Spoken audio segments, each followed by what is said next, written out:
ভাবুন তো, মাত্র 10 বছর বয়স, অথচ ভবিষ্যৎটা অন্ধকারে ঢাকা। লিওনেল মেসির শরীরে তখন গ্রোথ হরমোনের ঘাটতি ছিল। ডাক্তাররা বললেন চিকিৎসা করানো ছাড়া স্বাভাবিকভাবে বড় হওয়া সম্ভব নয়। কিন্তু খরচ মাসে 1000 পেসো, তাদের পরিবারের সামর্থ্যের অনেক বাইরে।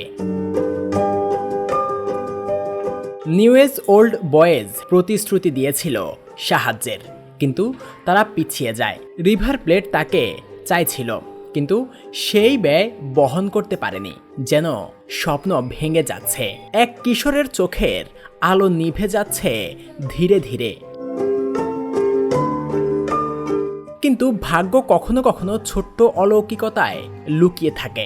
একদিন বার্সেলোনার কোচ কার্লেস রেক্সাস কাগজ না পেয়ে হুট করেই একটি রেস্টুরেন্টের টিস্যু পেপারে লিখলেন, মেসিকে আমরা সই করব। সেই ন্যাপকিনই হয়ে উঠল ইতিহাসের চুক্তি। 14 বছর বয়সে ছোট্ট লিও পাড়ি দিলেন স্পেনে।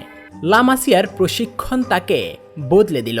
2005 সালে বিশ্ব যুব চ্যাম্পিয়নশিপ জিতলেন গোল্ডেন বল আর গোল্ডেন বুট। সারা পৃথিবী তখন প্রথমবার বুঝল এই বালক একদিন ফুটবলকে নতুন সংজ্ঞা দেবে।